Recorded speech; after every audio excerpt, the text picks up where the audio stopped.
इसको शॉर्ट में पीएनएस भी बोलते हैं, पेरिफेरल नर्वस सिस्टम। तो स्टूडेंट्स हमें तो पता है कि पेरिफेरल नर्वस सिस्टम में बेसिकली ये नर्व्स होते हैं जो पूरे बॉडी में हमारे रन करते हैं। ठीक, तो हम लिख सकते हैं composed of nerves running throughout our body. अब ये नर्व्स भी जो हैं स्टूडेंट्स वो भी कई टाइप के होते हैं। किन किन टाइप के होते हैं चला हम देखते हैं स्टूडेंट्स। मेनली तीन टाइप के नर्व्स होते हैं जो हम स्टडी करने वाले हैं यहां पे। एक है क्रेनियल नर्व्स, दूसरा है स्टूडेंट्स स्पाइनल नर्व्स, और तीसरा है स्टूडेंट्स विसरल नर्व्स। ठीक है, अब ये तीनों नर्व्स कैसी नर्व्स होती हैं वो थोड़ा सा हम देखेंगे। ये दोनों जो हैं क्रेनियल और स्पाइनल नर्व्स, ये हमारे लिए ज्यादा इंपॉर्टेंट है स्टूडेंट्स। ठीक है, तो क्रेनियल नर्व्स क्या है वो थोड़ा सा देखने का टाइम है स्टूडेंट्स। तो देखो ये जो हमारा ब्रेन है, ब्रेन से बहुत सारी नर्व्स निकल के हेड के डिफरेंट डिफरेंट पार्ट्स में जाती है, हेड के डिफरेंट डिफरेंट पार्ट्स में जाती है, आईज में, टंग में, स्किन में, हेड के डिफरेंट डिफरेंट पार्ट्स में जाती है। तो ये जो नर्व्स होती हैं they are called cranial nerves, ये क्रेनियल नर्व्स कहलाती हैं। ठीक है, cranial nerves.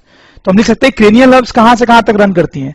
They run from brain to different parts of head, different parts of head. ठीक है स्टूडेंट्स, फिर आप देखो ये जो नर्व्स आपको दिखाई दे रही है उनके बारे में क्या खास बात दिखाई दे रही है। वो स्पाइनल कॉर्ड से स्टार्ट होकर बॉडी के डिफरेंट पार्ट्स में जा रही है। स्पाइनल कॉर्ड से स्टार्ट होकर हैंड में जा रही है, आप देखिए हैंड के डिफरेंट पार्ट्स में। ये स्पाइनल कॉर्ड से स्टार्ट होकर मिड बॉडी के डिफरेंट पार्ट्स में जा रही है, ये स्पाइनल कॉर्ड से स्टार्ट होकर लेग्स में जा रही है। तो ऐसी जो नर्व्स है जो एक स्पाइनल कॉर्ड पे एंड हो रही है, actually not at brain, they are actually spinal nerves. तो स्पाइनल कॉर्ड से डिफरेंट बॉडी पार्ट्स में जाती है, डिफरेंट बॉडी पार्ट्स, हेड में नहीं जाती है, एक्सेप्ट हेड, एक्सेप्ट हेड। अच्छा स्टूडेंट्स, यहां पर एक कंफ्यूजन आ सकता है आपको कि जैसे ये हैंड में जाने वाली नर्व तो स्पाइनल कॉर्ड तक ही जा रही है। ठीक है, हैंड तक जाने वाली नर्व तो स्पाइनल कॉर्ड तक ही जा रही है। ठीक है, तो अगर कोई इंफॉर्मेशन को हैंड से ब्रेन तक पहुंचाना है, हैंड से ब्रेन तक पहुंचाना है तो कैसे होगा? मान लो आपने किसी गर्म चीज को टच किया, तो आपने जब गर्म चीज को टच किया तो वो इंफॉर्मेशन ब्रेन तक पहुंचानी है, तो कैसे पहुंचेगी? देखो ये जो नर्व है वो इस इंफॉर्मेशन को ले जाएगा हैंड से और स्पाइनल कॉर्ड तक पहुंचाएगा, और फिर फर्दर उसके बाद स्पाइनल कॉर्ड के थ्रू वो इंफॉर्मेशन ब्रेन तक जाएगी। ठीक है, जैसे आपके पैर में कोई कील गिर गई, कोई कील गिर गई, आपको पेन हुआ, तो वो इंफॉर्मेशन ब्रेन तक पहुंचनी है। कैसे पहुंचेगी? वो ये जो नर्व है वो लेके जाएगा स्पाइनल कॉर्ड तक, फिर स्पाइनल कॉर्ड के थ्रू आप सोच सकते हो कि वो इंफॉर्मेशन ब्रेन तक पहुंच जाएगी। ठीक है, तो आप ऐसा ना सोचिए कि ये जो स्पाइनल नर्व्स हैं वो ब्रेन से कनेक्टेड नहीं है, वो इनडायरेक्टली कनेक्टेड है। ठीक है, थ्रू स्पाइनल कॉर्ड ये जो भी मैसेज लेके आएंगी वो ब्रेन तक पहुंच जाएगा थ्रू स्पाइनल कॉर्ड। वैसे अगर ब्रेन को ऑर्डर देना है पैर को मूव करने के लिए, तो ब्रेन से वो ऑर्डर जाएगा स्पाइनल कॉर्ड के थ्रू, स्पाइनल कॉर्ड के थ्रू, और फिर नर्व्स के थ्रू लेग्स तक जाएगा। ठीक है स्टूडेंट्स, आप समझ रहे हो? तो स्टूडेंट्स हम यहां पर यह भी लिख सकते हैं कि दीज स्पाइनल नर्व्स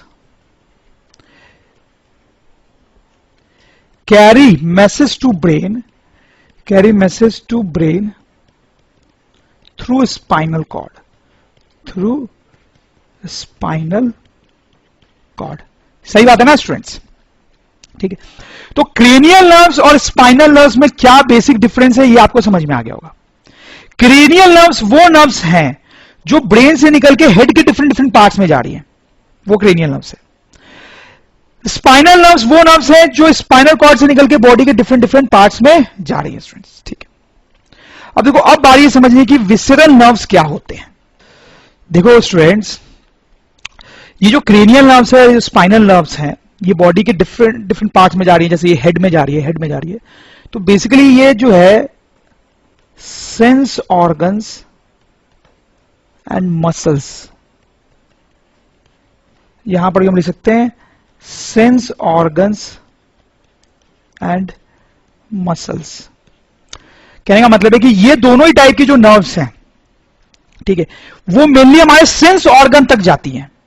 ठीक है, मतलब नोज तक जाएंगी, टंग तक जाएंगी, स्किन तक जाएंगी, आईज तक जाएंगी। ठीक है, या फिर मसल्स तक जाती हैं, जैसे हमारे फेस में बहुत सारे मसल्स होते हैं, फिर हमारे हैंड्स में, लेग्स में, इन सब में तो बहुत सारे मसल्स होते ही हैं स्टूडेंट्स। तो ये जो नर्व्स हैं वो ब्रेन या स्पाइनल कॉर्ड से निकल के हमारे सेंस ऑर्गन्स और मसल्स तक जाती है जनरली, सेंस ऑर्गन और मसल्स तक जाती है जनरली। आप समझ रहे हो मेरी बात? लेकिन अब यहां पर एक प्रॉब्लम है ना स्टूडेंट्स, जैसे मान लो ये हमारा हार्ट है, ठीक है, या यहां पे किडनी होती है, ठीक है, ये कुछ इंटरनल ऑर्गन्स हैं हमारे बॉडी के, इंटरनल ऑर्गन्स, ठीक है। किडनी भी क्या है? इंटरनल ऑर्गन्स है। लंग भी होता है यहां पे, आपको पता होगा, वो भी इंटरनल ऑर्गन है। अब देखो, ब्रेन को इन इंटरनल ऑर्गन्स के साथ भी बात करनी पड़ती है। जैसे ब्रेन को ऑर्डर देना है हार्ट को कि यार आप जल्दी जल्दी धड़को। बहुत सारी सिचुएशन में आपकी हार्ट जो है बहुत जल्दी जल्दी बीट करती है। जैसे जब आप एक्सरसाइज करते हो तो हार्ट बहुत जल्दी जल्दी बीट करता है, तो ब्रेन जो है वो ऑर्डर देता है हार्ट को कि आप जल्दी जल्दी बीट करो। तो ऑर्डर कैसे देता है वो? Through this visceral nerves, through this visceral nerves, ठीक है। हार्ट में कुछ गड़बड़ी है तो ब्रेन को पता चलना चाहिए ताकि ब्रेन एक्शन ले सके। तो हार्ट से वो ब्रेन तक कैसे जाती है? थ्रू दिस विसेरल नर्व्स, ठीक है। तो विसेरल नर्व्स जो होती हैं स्टूडेंट्स, वो स्पाइनल कॉर्ड या ब्रेन दोनों में से कहीं से भी स्टार्ट हो सकती हैं। बहुत सारी विसेरल नर्व्स होती हैं, कुछ ब्रेन से स्टार्ट होती हैं, कुछ स्पाइनल कॉर्ड से, और वो जनरली इंटरनल ऑर्गन्स तक जाती हैं, इंटरनल ऑर्गन्स तक जाती हैं, ठीक है। तो ये दोनों नर्व्स जो है वो बेसिकली हमारे मसल्स तक जाती हैं और सेंस ऑर्गन्स तक जाती हैं ज्यादातर केसेस में, और विसेरल नर्व्स जो है वो ज्यादातर केसेस में हमारे इंटरनल ऑर्गन्स तक जाती हैं। ब्रेन इंटरनल ऑर्गन्स से कम्युनिकेट करता है through this visceral nerves. I hope students आपको समझ में आ गया होगा कि तीन टाइप में हमने कैसे डिवाइड किया है नर्व्स को। फिर एक और चीज मैं आपको बताना चाहता हूं, ये तीनों टाइप की जो नर्व्स होती हैं वो न्यूरॉन से बनी होंगी। न्यूरॉन से, हमने पढ़ा है कि नर्व्स जो है वो न्यूरॉन से बनी होती है, न्यूरॉन्स के चेन होते हैं।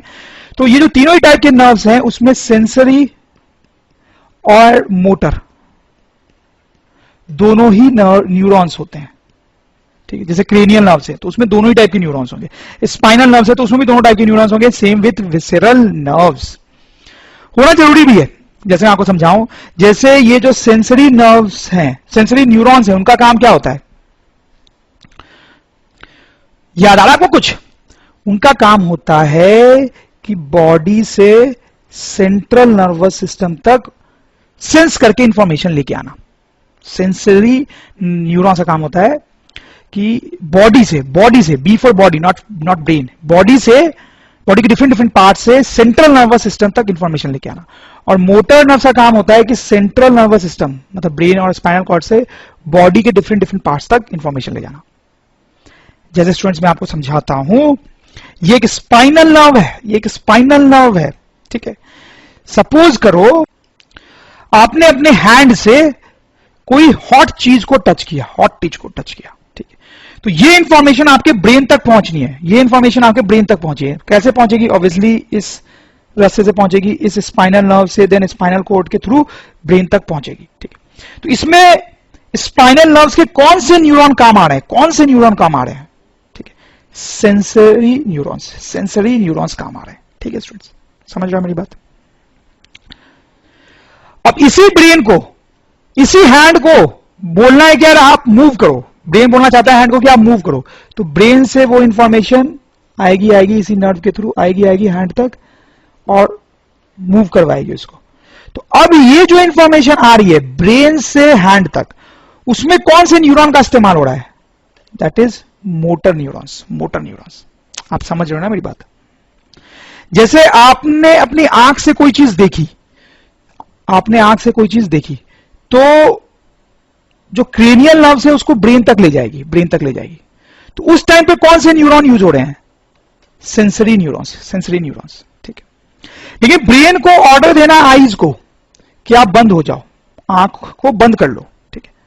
तो ब्रेन ऑर्डर देना चाहता है आईज को कि आप क्लोज हो जाओ, तो उसमें कौन से न्यूरॉन्स यूज होंगे?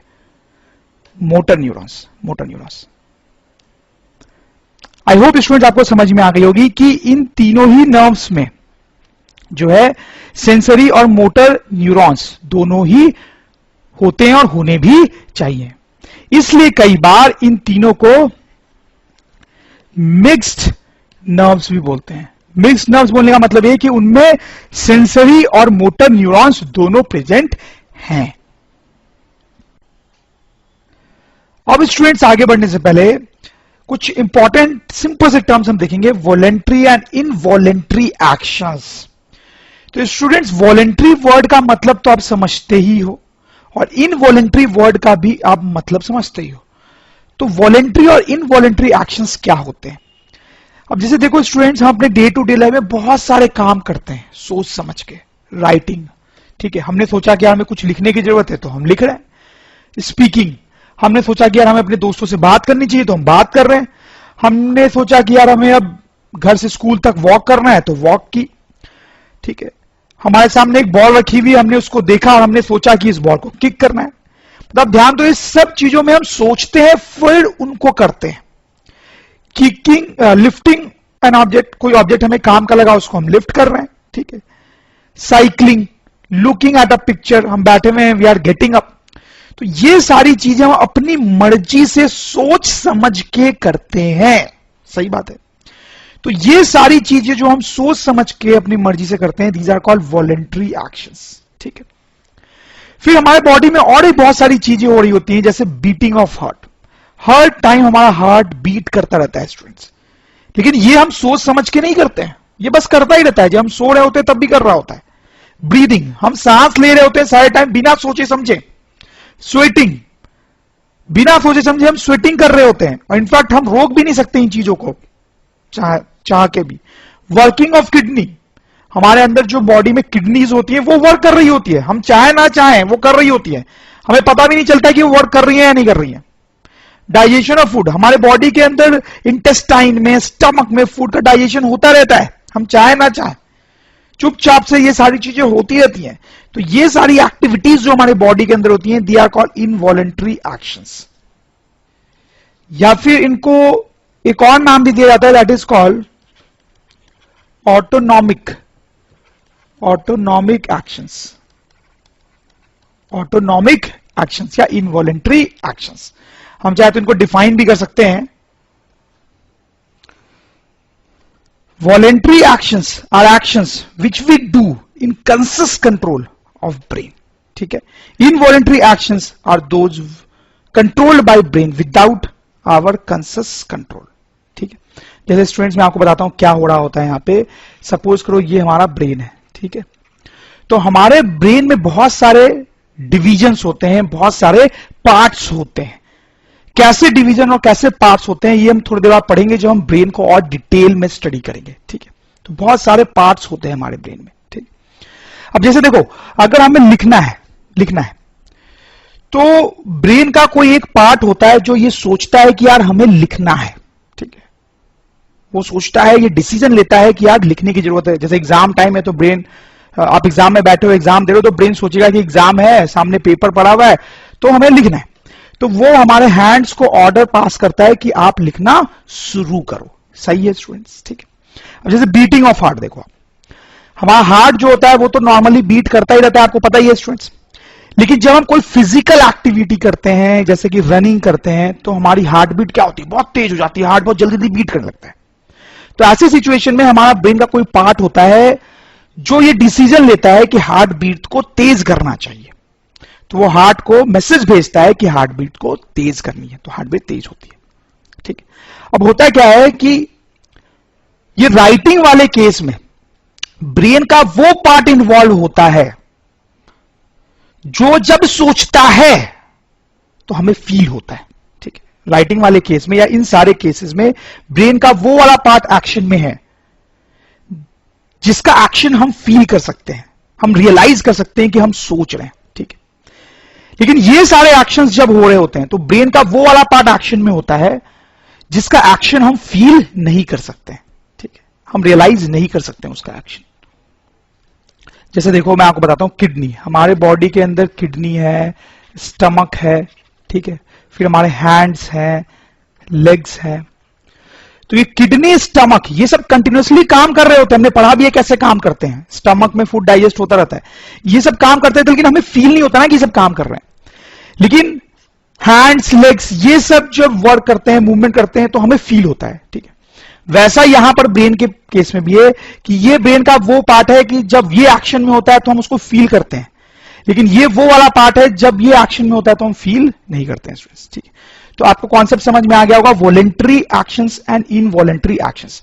वॉलेंटरी एक्शंस हमारे कंट्रोल में होते हैं, हमें पता चल रहा होता है कि हम ऐसा कर रहे हैं। इनवॉलेंटरी एक्शंस जो है वो हमारे कंट्रोल से बाहर होते हैं, not in our control, not in our control, वो फुल्ली हमारे कंट्रोल में नहीं होते हैं। हम अपनी हार्ट बीट को कंट्रोल थोड़ी कर सकते हैं, ये सारी चीजें जो होती हैं वो हमारे कंट्रोल में होती है, इन आवर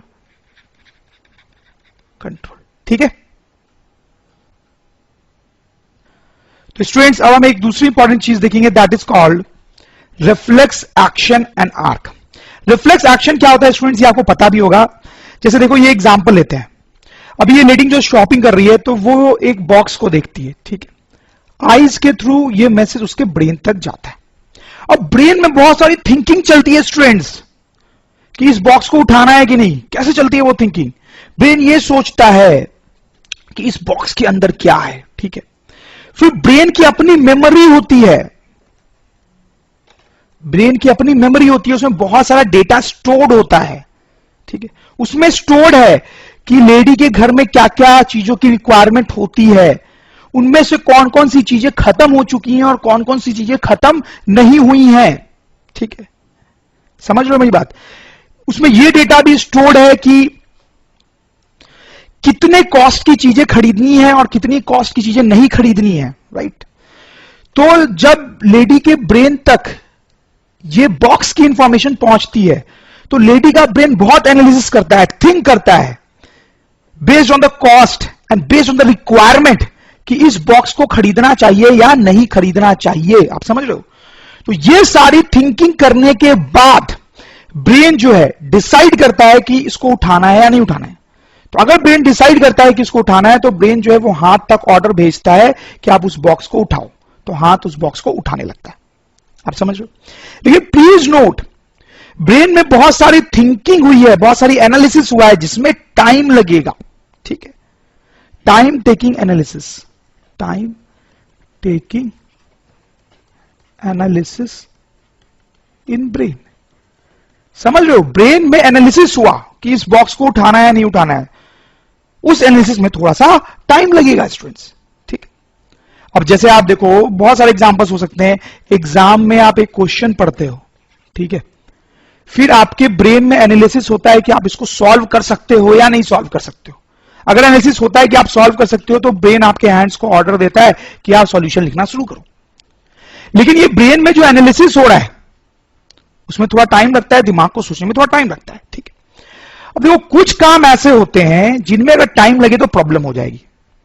जैसे देखो अगर हमारा हैंड बाई चांस किसी हॉट चीज को टच कर लेता है, ठीक है, तो ये इंफॉर्मेशन मान लो हमारे ब्रेन तक गई, ठीक है। अब ब्रेन ने सोचा कि यार ये हॉट चीज कितनी हॉट है,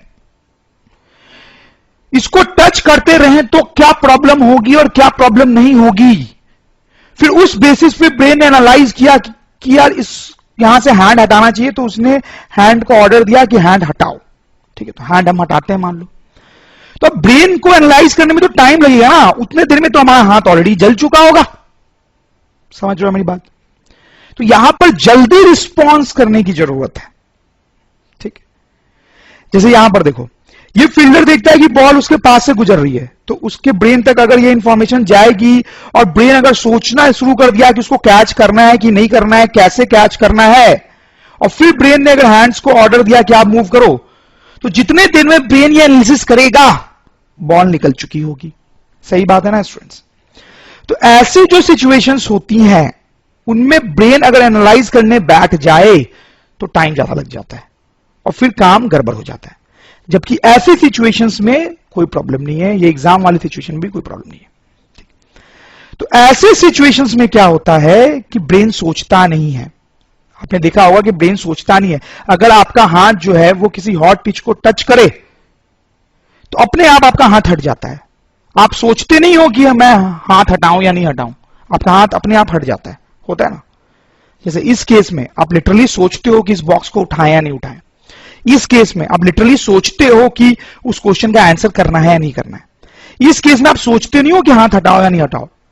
जैसे हाथ आपका टच होता है आपका हाथ हट जाता है। इस केस में जो फील्डर होता है वो सोचता नहीं है कि बॉल को कैच करना है कि नहीं करना है। जैसे ही उसकी आंखें बॉल को देखती हैं उसकी बॉडी हरकत में आ जाती है कैच करने के लिए।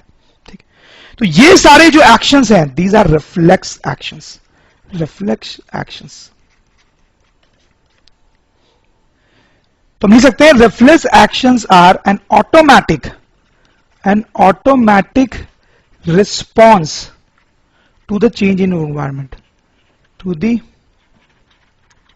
चेंज इन एनवायरमेंट, या फिर ऐसा लिख सकते हैं टू द स्टिमुली,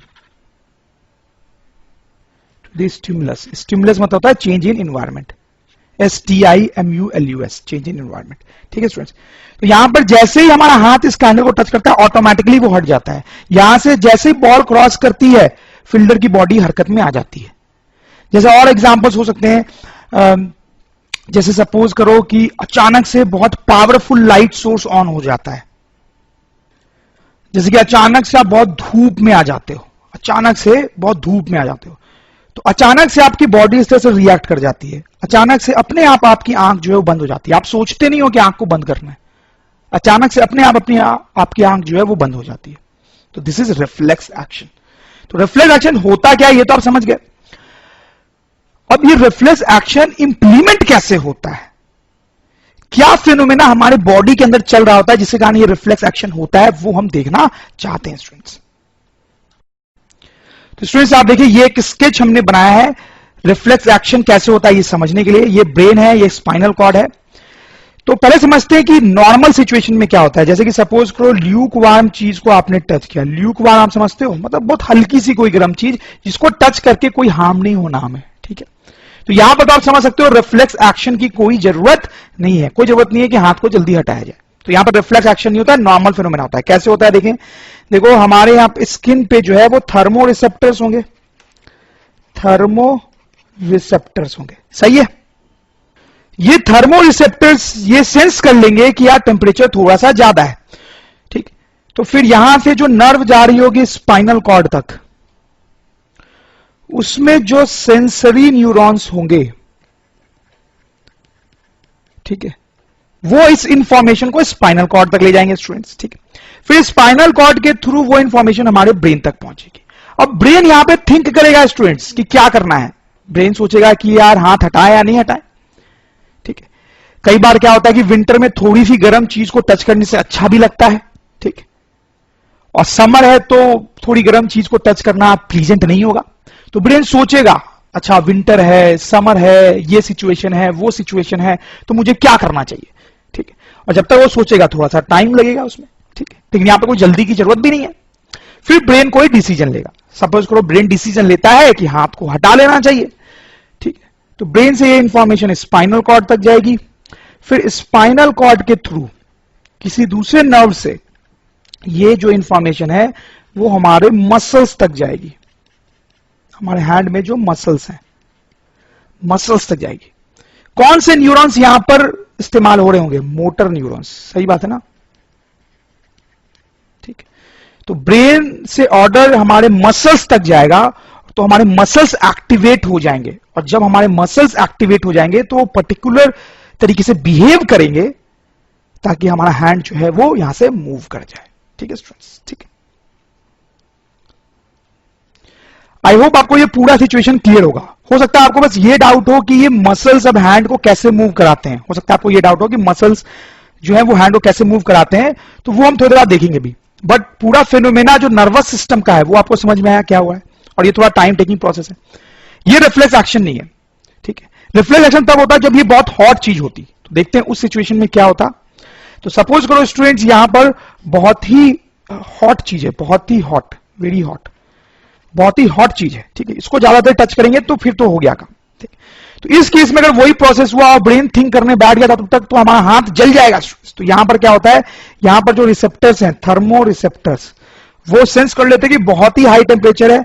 फिर सेंसरी न्यूरॉन्स के थ्रू स्पाइनल कॉर्ड तक ये इंफॉर्मेशन जाती है, sensory neurons.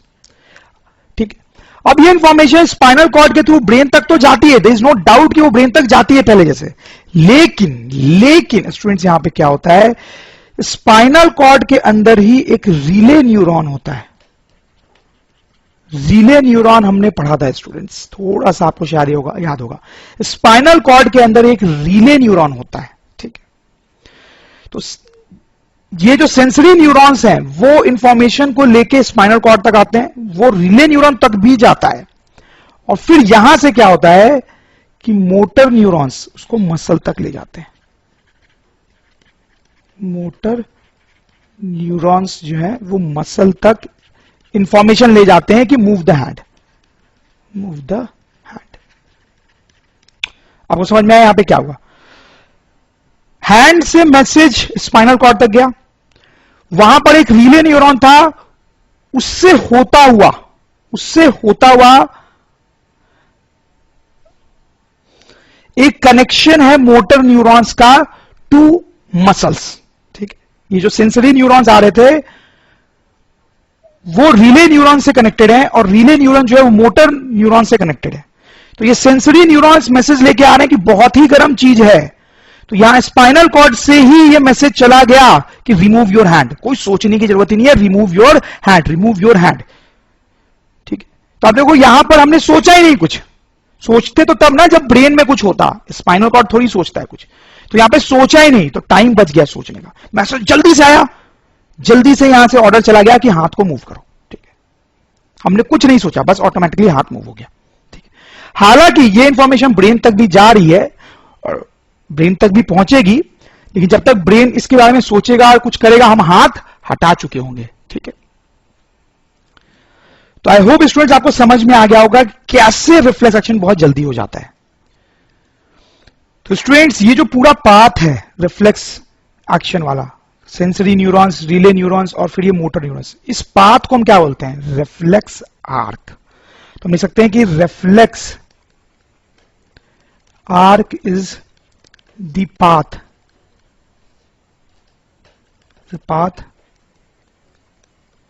through which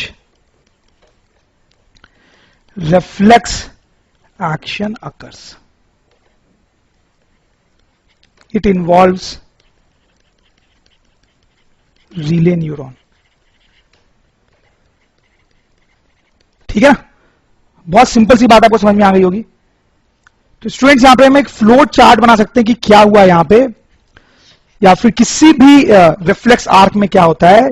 receptors है, ठीक है, रिसेप्टर्स, उन्होंने एनवायरमेंट में कोई चेंज नोटिस किया, मतलब स्टिमुलस हुआ, कोई स्टिमुलस था, मतलब एनवायरमेंट में कोई चेंज था जो रिसेप्टर्स ने सेंस किया, तो उन्होंने उसको कहां भेजा स्टूडेंट्स? स्पाइनल कॉर्ड को भेजा, स्पाइनल कॉर्ड को भेजा। कैसे भेजा? सेंसरी न्यूरॉन्स से भेजा, ठीक है स्टूडेंट्स। फिर स्पाइनल कॉर्ड में क्या था? रिले न्यूरॉन, ठीक है। तो वो स्पाइनल कॉर्ड ने, या बोलो तो रिले न्यूरॉन ने अब क्या किया, वो मैसेज जो है वो मोटर न्यूरॉन्स के थ्रू, मोटर न्यूरॉन्स के थ्रू इफेक्टर्स को भेजा। Please note the term effectors को भेजा। यहां पर इफेक्टर वर्ड का क्या मतलब है स्टूडेंट्स? जैसे इस एग्जांपल में जो मसल्स है हमारे आर्म के, वो क्या है? इफेक्टर्स, मसल्स ऑफ आर्म, ठीक है। तो फिर इफेक्टर्स ने एक्शन लिया, ठीक है, जो कि रिफ्लेक्स एक्शन है। इफेक्टर वर्ड का मतलब होता है यहां पर बॉडी का वो पार्ट जो एक्शन लेने वाला है। तो यहां पर हाथ बॉडी का वो पार्ट है, या मसल्स ऑफ आर्म्स, हमारे आर्म्स के जो मसल्स हैं वो एक्शन लेने वाले हैं, हैंड को मूव कराने वाले हैं, तो उनको हम क्या बोल रहे हैं? इफेक्टर्स, ठीक है। तो ये पूरा एक रिफ्लेक्शन आर्क कैसे काम करता है वो बना हुआ है, ठीक है। जितने भी रिफ्लेक्सेस हमारे बॉडी में होते हैं मोस्टली इसी तरीके से काम करते हैं, ठीक है। अब स्टूडेंट जो रिफ्लेक्सेस होते हैं, रिफ्लेक्सेस वो भी दो तरीके के होते हैं। एक होते हैं सेरिब्रल रिफ्लेक्सेस और एक होते हैं स्पाइनल रिफ्लेक्सेस, ठीक है। रिफ्लेक्सेस कैसे होते हैं ये आपको समझ में आ गया, लेकिन दो तरीके होते हैं, एक स्पाइनल और एक सेरिब्रल। स्पाइनल रिफ्लेक्स वही है जो अभी हमने पढ़ा है, उसमें स्पाइनल कॉर्ड इन्वॉल्व होता है, जैसा कि नाम से ही क्लियर है, ठीक है। यहां पर स्पाइनल कॉर्ड इन्वॉल्व था, उसी ने मेन रोल प्ले किया है, that is why it is called spinal reflex. Cerebral reflex वैसे रिफ्लेक्स होते हैं जिसमें ब्रेन इंपॉर्टेंट रोल प्ले करता है। ठीक है, थोड़ा सा अजीब सा आपको लग रहा होगा, लेकिन मैं एग्जांपल देके आपको समझाता हूं कि सेरिब्रल रिफ्लेक्स क्या होता है। उसका एक एग्जांपल देखते हैं। एग्जांपल ऑफ सेरिब्रल रिफ्लेक्स जिसमें कि ब्रेन इन्वॉल्व होता है। जैसे आप देखें स्टूडेंट्स, ये सब हमने पहले पढ़ रखा है डिफरेंट चैप्टर्स में कि ये हमारी आंख की प्यूपिल है। ठीक है, जो ब्लैक में आपको दिख रही है। ठीक है, जब लाइट ज्यादा होती है तो उस प्यूपिल का साइज जो है वो छोटा हो जाता है।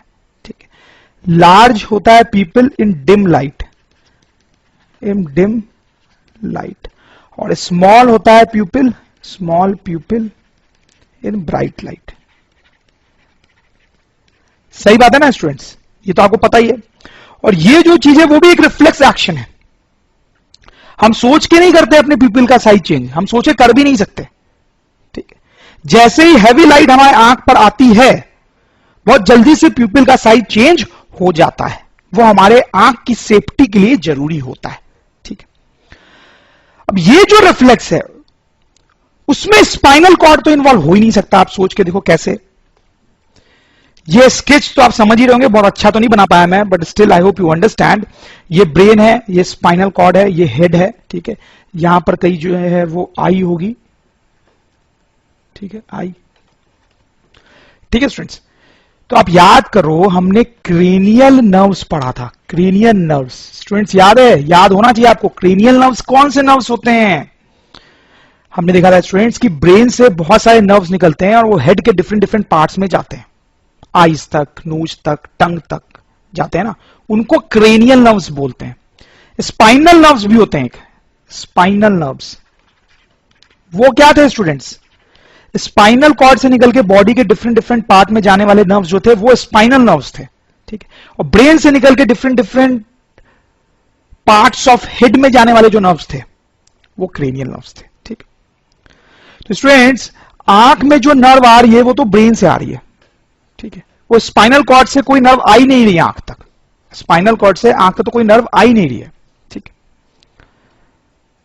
तो अब सोचो कि अगर आंखों के ये जो रिसेप्टर्स हैं, आंखों के जो फोटो रिसेप्टर्स हैं, फोटो रिसेप्टर्स, इन्होंने बहुत हैवी लाइट सेंस की, बहुत हैवी लाइट सेंस की,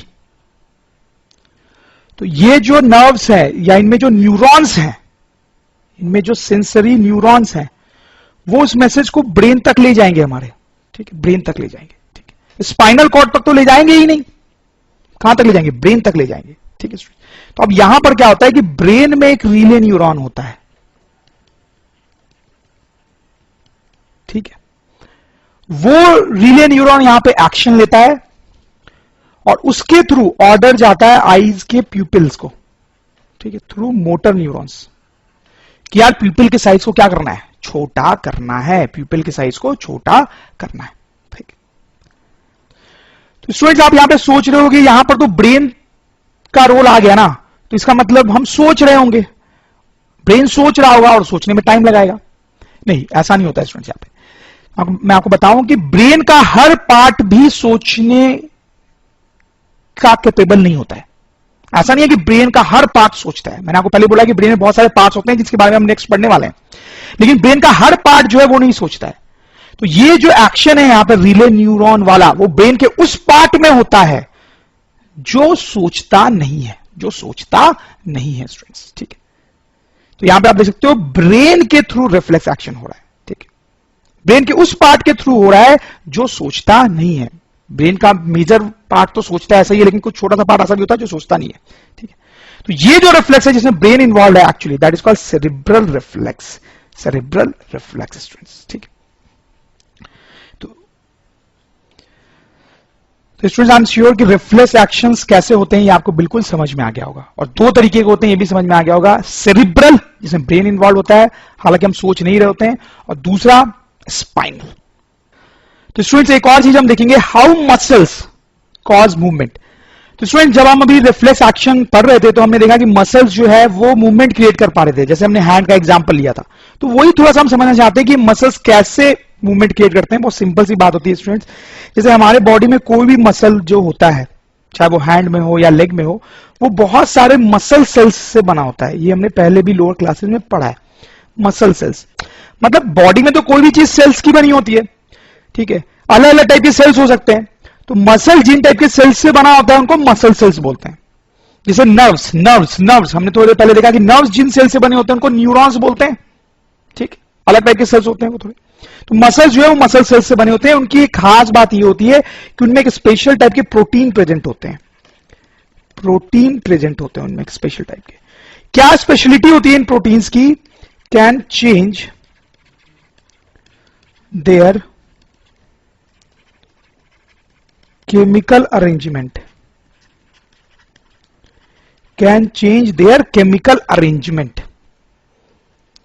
मतलब इन सेल्स में जो प्रोटीन्स होते हैं वो अपना शेप और केमिकल अरेंजमेंट जो है वो चेंज कर सकते हैं, ठीक है। उन केमिकल के, उन प्रोटीन्स के केमिकल अरेंजमेंट चेंज करने पे क्या होता है स्टूडेंट्स? मसल्स जो होते हैं उनका शेप भी चेंज हो जाता है, मसल्स शेप चेंज हो जाता है, ठीक है। तो देखो बेसिकली क्या होता है, जब ब्रेन से कोई ऑर्डर आता है कि कोई मूवमेंट वगैरह करना है, जब ब्रेन से कोई ऑर्डर आता है तो मूवमेंट करना है, तो ये ऑर्डर जो है वो मसल के सेल्स तक पहुंचता है, फिर इन प्रोटीन्स तक पहुंचता है, ठीक है। तो ऑर्डर के अकॉर्डिंग ये प्रोटीन्स अपना शेप चेंज करते हैं, जिसके कारण मसल का भी शेप जो है, इस मसल का शेप जो है वो चेंज हो जाता है। और जब मसल का शेप चेंज होता है तो वो मूवमेंट क्रिएट करता है, आप समझ रहे हो? तो मसल का जब शेप चेंज होता है तो मूवमेंट क्रिएट होता है। अब ये कैसे मूवमेंट क्रिएट होता है, जैसे मैं आपको हैंड का एग्जांपल लेके समझाता हूं। तो ये आप देखें, ये हैंड है, ये ऑरेंज में मैंने बोन्स बनाए हैं जो हैंड के अंदर होते हैं, और ये एक मसल है जो हैंड को मूव कराने वाला है, ठीक है। तो ब्रेन से ऑर्डर आया, ठीक है, तो ये ऑर्डर जो है मसल के सेल्स के अंदर गया, मसल के सेल्स के अंदर गया, ठीक है। उसके अंदर प्रोटीन्स थे, ऑर्डर रिसीव करने पे प्रोटीन्स ने अपना केमिकल अरेंजमेंट चेंज किया, ठीक है।